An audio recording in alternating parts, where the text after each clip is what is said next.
Hey, party people, welcome back to We Fix Technology. Hope everyone is doing great. Well, as we've been working on our series of custom authentication in Laravel, in this video, we're going to work on the logic part for the login. Let's see how it works. And guys, I really need some motivation. I'm aiming at least 100 likes on this video, right? So it's going to boost my confidence. I'm going to keep making more and more video. Thank you. I'm expecting you're going to do that. Okay, let's jump to the code base. So as you see, the login page is the page, just to get request. As of now, it does not have the backend, right? So we're going to come to our auth controller. Let me increase the font a little bit so it becomes more visible for you guys. Now, blank method. This is for post request, login. Now let's start with sanitizing the data. So I'm going to say, uh, so I'll say request validate, right? And validate is a method. In the method, we're going to pass an array to sanitize the data. This is how it works.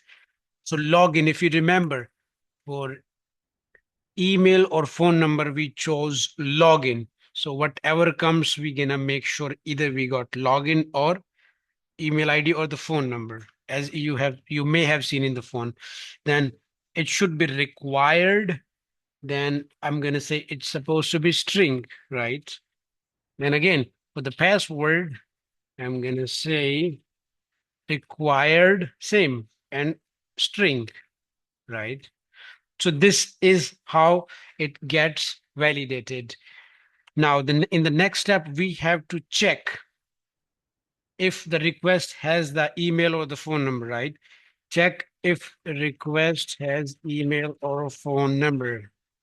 To check that, we're going to use a variable login type. Then we're going to use a PHP filter where method. Filter where.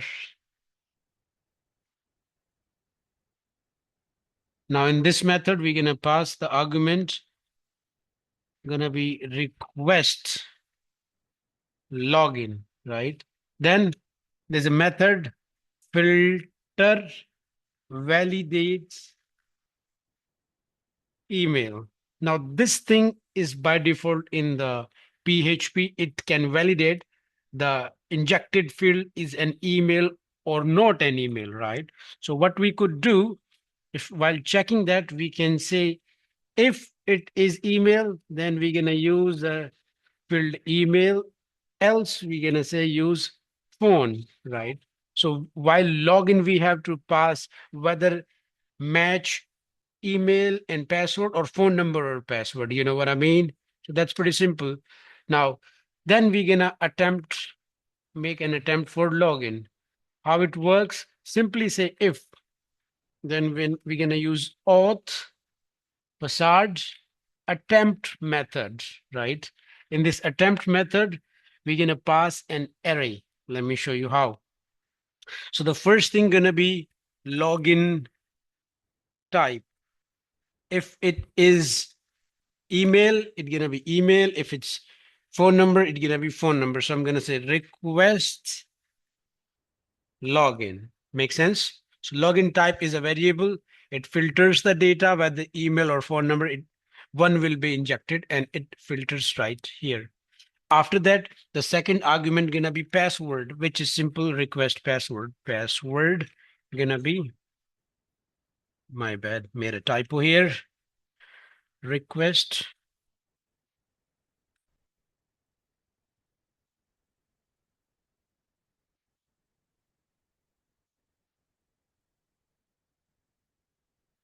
password. That's pretty much it. Now, if it gets this situation, what we're gonna do, we're gonna create the session. So we'll say request session. Then I'll say with the method name regenerates. Regenerates. It generates the authentication session. And we're gonna return redirect intent method. This sends back to the user whatever page she was trying to log in. Then I'm going to say route to dashboard. Keep in mind, as of now, we don't have the dashboard yet. We'll make one.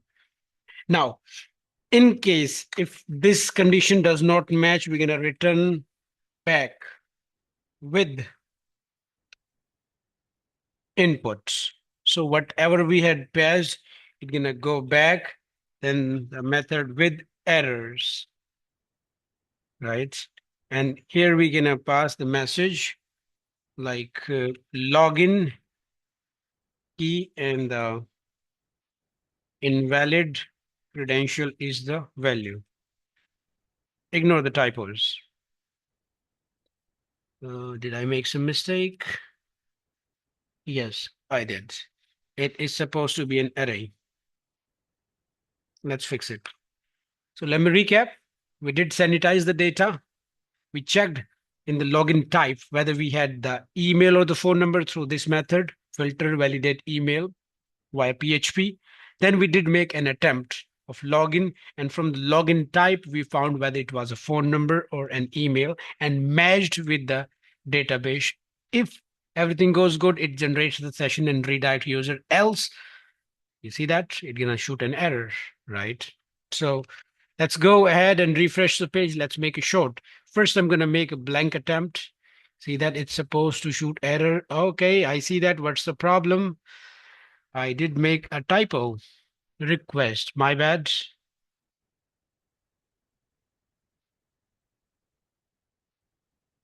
Let's go back and add. You see that? It is sending the error. Field is required. If I put the credentials wrong, it's gonna shoot an error that invalid credential, which is working perfectly fine. Now, final arrangement, once we log in, it does not have the dashboard route, right? So let's quickly create the dashboard route. Uh, First, I'm going to create a method, public function.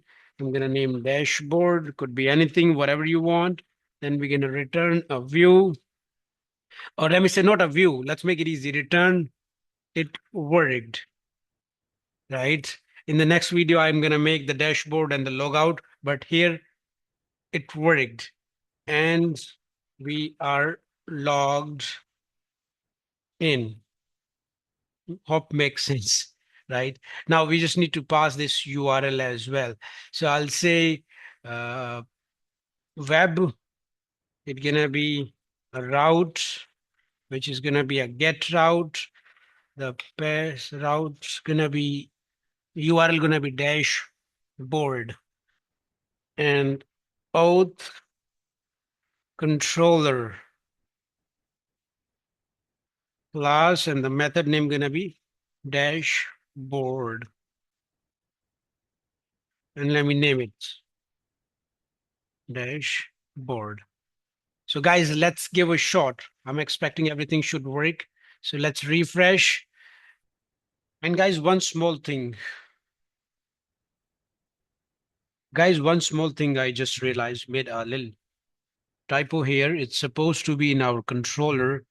This is supposed to be intended, not intent. I apologize. I just wrote intent. Make it intended, right? Okay, guys, then let's try. I'm going to put the email ID, which I used, vfixtechnology.com, and the password that I used. If everything goes wrong, let me put the wrong password just to make sure it's working. Wrong password, it didn't work. Now let me put the right password and email. And it did work. Perfect. We finally go to the dashboard page. That means the session has been successfully created and we are working on it. One more thing, I did not use the middleware. Again, I can go to the login page. In upcoming videos, I'm going to tell you.